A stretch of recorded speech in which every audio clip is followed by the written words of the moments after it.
Looking for clarity and confidence when it comes to decision making for your business? You've come to the right place. You're now listening to the Atomic Business Coaching Podcast. All right, Tommy. What's going on, Adam? Here we go. Last episode of 2023. I know, right? That's Holy cow. Yeah. Can't believe 2023 is over. Oh my God, what a year it's been. We've just been, it just feels like flying through. You know, we had that extra week after Thanksgiving and it's still like, oh, it's here. It's done. It's over. Yeah, I guess for me, it's really like once school starts for my kids, it just, that then just speeds up. It's like lightning quick from that point to today. And I don't know if it's because I just want to get it over with. Like, oh my God, I got to do all this stuff and get to the end of the year. But I think that's usually the fourth quarter. And there's a lot of pressure, right? There's like closing out your year and figuring out what you're going to do next year and all these things. So that's usually like where it flies. But the first half of this year, it felt like it went on forever for me. I was involved in with so many things, and we had our Project 2740, which was wrapping up. And as I was looking back, because last year at this time, I tasked everybody who's part of that mastermind to give me their New Year's resolution, and it was a little bait to tell everybody, give me your New Year's resolution, and be like, you don't need resolutions, you just need to be better. Blah, blah, blah. It was a little trick I played on them. And then also I challenged them. I said, look, instead of waiting, whatever you just told me, why are you going to wait? Just start it off and do it now. And mine was all about pattern recognition. Yes. And I just wanted to take this entire year of 2023 to recognize all patterns better. Patterns in me, patterns in my clients, patterns in my businesses, patterns in the world, patterns in my children, my relationships, all of it. And I spent the weekend actually recapping all of them for myself. I bullet pointed them out. I ended up, I had 45 different things, which was so cool. Like I couldn't believe how much I recognized. And it's really allowing me to set the stage for 2024. And, I've had this mission, and it's more of just kind of my personal motto, which is health, wealth, happiness. And I realized a lot of what I did abandon that this year and didn't focus on it, or a little bit of both. So it really made me start thinking when I wrote that list down, like, okay, well, what am I doing for 2024? So I wanted to spend this episode talking a little bit more about goal setting and then kind of doing an analysis on what's needed. Right, Tom? Yeah, absolutely. And wow, 40 something patterns that you noticed. That's awesome. The level of self-awareness that comes from an activity like that is insane, isn't it? Like you saw so much about yourself and what you were doing, what you wanted to change, what you wound up neglecting, what you want to work on better. And that's what really this time of the year is. I mean, I love the new year because it really is a clean slate. And, we talk about resolutions, and resolutions are just horseshit, frankly, people. Come on, let's be real. Like, if you want to make a goal, make a goal. Resolutions don't last. You should be resolved to keep on track with the goals that you've set and the goals that you want to achieve for the whole year, not a resolution that's going to be gone by Martin Luther King Day. I mean, that's when most resolutions are totally, nil. Like 85% of people have not kept up their resolutions at that point. But really, it's so important to have such a concrete discipline around the goal that you're setting for yourself. Like you were so disciplined, Adam, in recognizing patterns, and you really made it part of your everyday and really looked at every situation and say, all right, what's the pattern? And we would look for patterns in a lot of people's behaviors and a lot of what people were doing. And it's so important when you have such a high level of intention, it's easier to set the goal and to keep and maintain the goal because the intention is there. So for me, goal setting and all of resolution setting, whatever, it's about the intentionality that you put behind it. It's why are you looking at this and why is this important to you? So that's where I would just start off and kicking this goal setting off is why. Why is it important? It's funny that you say that. So, because that's a good segue at another point. So we will definitely come back to why. And you'll see why. I'm going to talk about why later on. But something that I've done, and I think why I adhered to my goal so well last year, which was pattern recognition. It wasn't about anything else except I wanted to improve recognizing patterns better and figuring out how to use them and finding the advantage of them. And that's all it was. It wasn't like I want to make this or I want to do this or it was just becoming better at a certain thing. So what I have all of our clients doing right now in all of our wrap-up meetings for the end of the year is to set the goal for 3 very specific things for 2024. So if you're listening to this, what I'd like you to do is consider doing the same exact thing. Okay. So the 3 things that I want you to set a goal for is, number 1, what's the goal for your business? Okay. One goal, not goals, plural, one goal. What's the goal for your business? Number 2, it's what's the goal for you as the business owner? And number 3, what's the goal for you as a person, as a mom or a dad or a husband or a wife or an athlete or whatever your hobby is? Just what is it for you as who you are? I believe that if you can set one goal, AKA one priority, okay, for all of 2024 for each of those 3 domains, okay, you can focus on them better and you will achieve something so rewarding for either yourself, for you as the business owner, or for the business, that if you just look at that one little difference, I'm not talking about, what are my year-end goals for money, or, how many clients do I have to bring on, or who do I want to hire, or, how are we going to expand the practice, or how are we going to grow, our geography of our business, none of that stuff. You're going to do that anyway, right? So I'm looking for you to find a new way to find something that, all right, how can I set this goal to adhere to, like I did with pattern recognition? Sound good, Tom? Yeah, I love it. I think, we always say set a goal for you as the owner, and sometimes people get caught up and make it the personal goal. But I love that it's really, you broke it down so beautifully. I mean, I know what my 3 goals are for this coming year, and I'm excited about them because I feel like they're already reinvigorating me in many ways. Right. So my goal for the business, obviously, is to get the number of retainer clients that you and I have set. That is the business goal. As the owner, it's for me to be much more consistent and routinized in what I do every single day in the business, because that is something that I've struggled with this year. And, I saw a motivational quote this morning. I've made you stronger this year. Next year, I'm going to make you happy. And I'm like, that's an interesting way to put it. And it's true. I feel like I've become stronger this year. And next year, I'm going to become happier because I'm going to be much more organized, routinized, and making things better for the business as the co-owner of our business. And then personally, I want to do a project a month. I have missed working with my hands so much this year. And I really want to set the stage to do a project a month. I want to do my laundry room. I have a few other things, the garage. I have a few projects that I really want to do. And I've not really mapped out every single month yet, but that's one of my plans to do over the next week, is to map that out, because for me, that reinvigorates me. And I neglected my hobbies this year. I neglected doing the things that make me happy. And it doesn't have to be like a massive project. It could be a Lego project, because I love doing Legos, and could be one of those kind of projects. But anything where I could work with my hands, it's going to be my personal goal to do something each month. So 12 projects this year. That's what I'm looking to accomplish. I like that. What happens if you only do 10?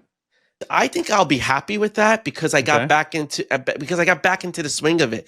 The goal is to get back. The laundry room may take me 2 months when I think about it. If I'm only giving like X amount of time on the weekends to it, it's going to take a little bit longer. But I'll be happy just working with my hands. But if I could so I'm going to cut you off, and here's why I stopped you before.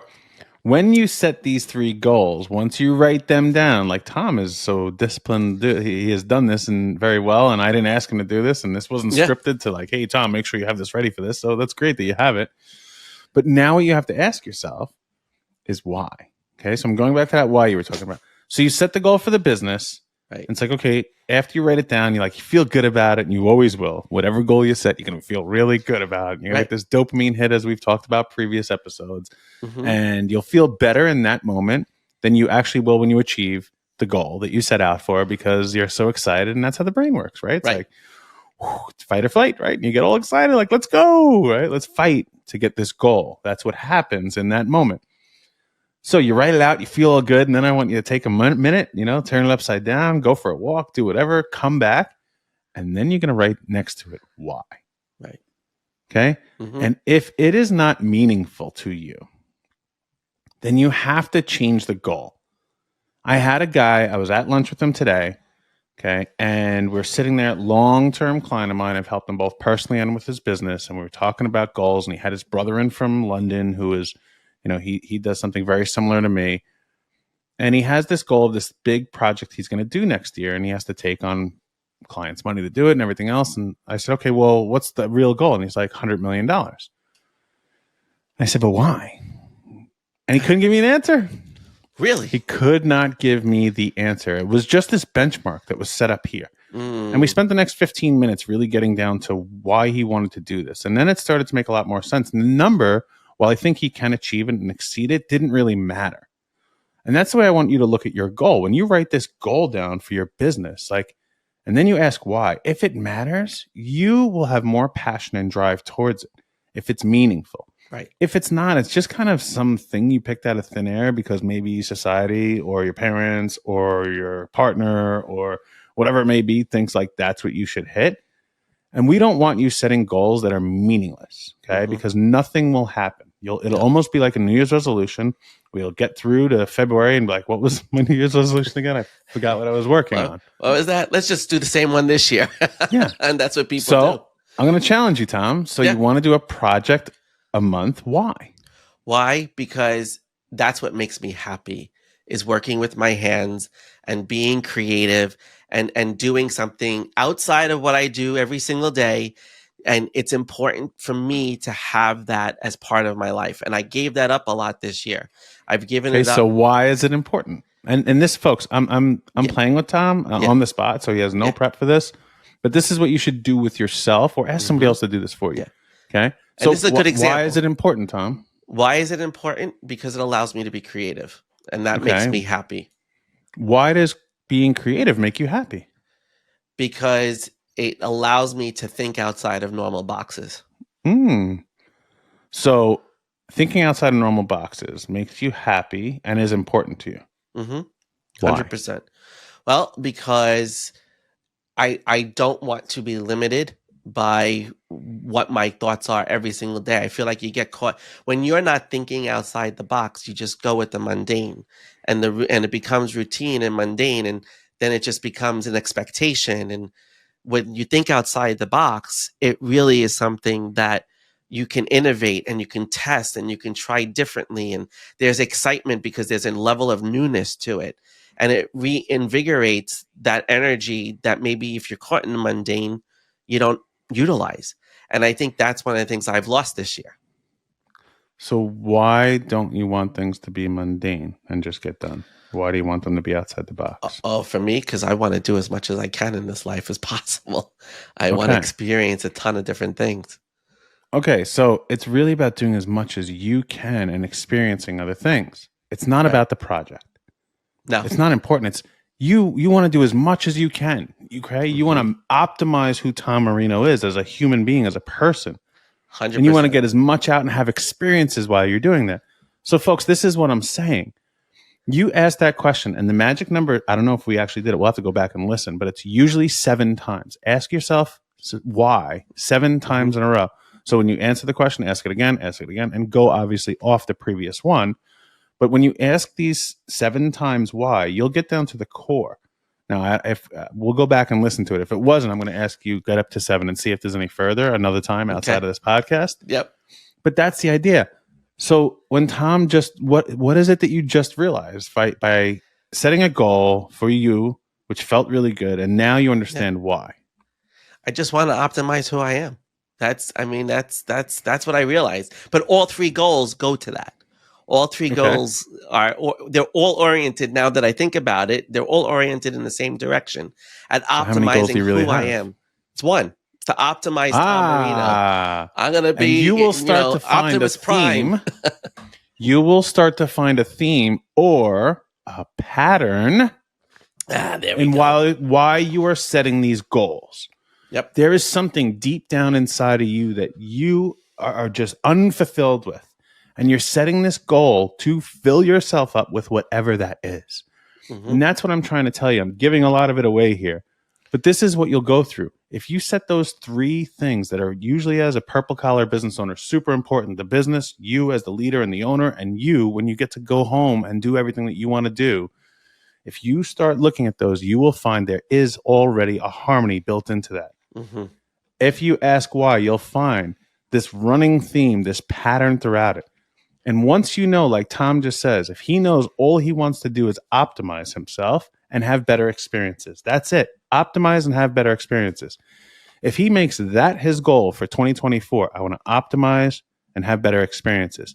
All those goals will be achieved through just optimizing and having better experiences. Would you agree, Tom? 100%. That's why. Interesting, right? It is. It's great. I mean, listen, when you set out those 3 goals, you don't realize what the pattern is. Like, yeah, but now that I can look back, I go, okay, we have to achieve the number of clients that optimizes us as a company. As an owner, I want to have better routines to get more productive work done. That optimizes me as the owner. And I want new experiences, more experiences to optimize me as a person and create. And that's the beauty of it. That's the theme. So for me, 2024 is that year of optimization. That's what it is. And through better experiences, though. Exactly. Through better experience, which is all things, business, ownership, personal. Correct. It's all. Now, it doesn't stop there. People usually set the goal and it stops. And, some people will go through and they'll like put a strategy in place and how am I going to do this? And that's all great. What I want you to do now is after you set the goal, okay, ask yourself if it's meaningful and then ask yourself why it's meaningful and go through that process. The next thing you're going to do is examine the overall needs. So Tom has to go through and say, well, what do I need to optimize? What do I need to have better experiences? Because if you don't start looking at the toolbox, you're not going to be able to do the thing you want to do. And if you are lacking the things you need to optimize, Tom, and you're lacking the things you need to have better experiences, then none of that's going to happen. None of the goals will be hit and you'll be miserable. So whoever is listening or watching this, it's the same thing. You have to now look and say, all right, what do I need? What are the things that I need? What are the things the business needs? What are the things the owner needs in order to achieve that goal through the meaningful why? And start writing them down. There may only be one thing you need. Okay. It may be as simple as I need more money. And that's where most people are going to go first. Yep. Almost everybody who's listening to this is going to go first to one of two things. I need more money or I need more time. Well, guess what? Both of them are in abundance. Okay. You can have as much money as you want and as much time as you want because you choose where you spend your time. And all you have to do is go make more money and you'll have more of it. But both of those things mean sacrificing something else. Right. Okay. So try to get past that. That's the thing that you need because we all need more of that. Okay. There's a lot of it out there and none of us have any of it. Right. That's how we all feel. So get past the thing I need is money or time and really figure out like, what do I need? Okay.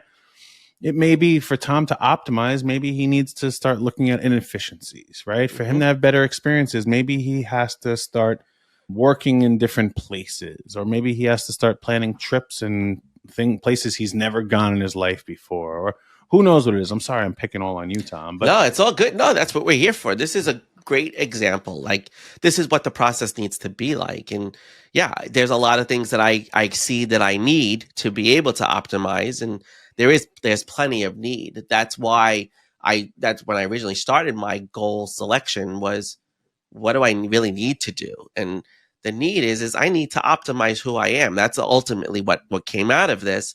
But it really is such an important thing to understand. Is there enough need? Because that could also bring a level of frustration when you're not achieving the goals. Because if you set a goal and you go, well, did I really need to do this in the first place? And that's what makes a lot of people lose sight of their goals and get frustrated and annoyed. And you have to make sure that you've identified that before you, or at some point in the process, whether before or after you've set the goal. What is the true need for that goal in your life? Yeah. So what's the goal? Is it meaningful? And then what do I need to accomplish that overall? If you set that out, if you try to find the pattern and find one common theme across that, you'll just be more likely to do what's necessary to achieve the goal each and every day. And that's what really is the hardest part about achieving any goal, is the thing that you have to do every single day to go ahead and achieve it. And it starts to get like frustrating when you're not hitting it, or when you're really successful, you add new responsibilities and new problems that you have to solve. or you get really exhausted because it's like the same thing over and over and over again. But if you have in the back of your mind, like, there's a meaning behind this, I have the tools, I know why, it's easier to get through the really hard parts. You know, Mike Tyson had one of the best quotes ever. He said, discipline is doing what you hate, but doing it like you love it. Mm-hmm. And if you're going to have to go through some stuff to achieve a goal, you're not going to love every part of it. Hopefully you love some of it, but you're not going to love every part of it. And when you have meaning and you understand why you're doing all this stuff, and then you have all the tools that you need, it just makes that suck so much better. You know? So I don't know. I think this is a great way to wrap this year up. Set your goals, move forward. And remember, you can reach out to us anytime when you need help. There's ways to schedule complimentary meetings with Tom and I. We have a free Facebook group that you can come join in there. We do a Q&A every Tuesday and every Thursday. That's no charge. We'll answer any of your questions and your topics in there. We have our books out on Amazon, and you can go to our website. There's a lot of new, incredible things happening. As a matter of fact, we have some workshops coming out with the 90-day sales plan to really help people narrow down, almost like we're saying with our goals, narrow down, you know, what are you going to do for certain areas? What's the meaning? And we're going through this whole different way to think about your 90-day sales plan, so you can make as much money in the next 12 weeks as you have in the last 12 months. Mm-hmm. So with that in mind, I'm Adam, and I work on the business. I'm Tom. Excuse me. I'm Tom. I work on the owner. You're not excused. Together, we are Atomic Business Coaching. And we're in the business of helping purple collar professional owners. See you in 24.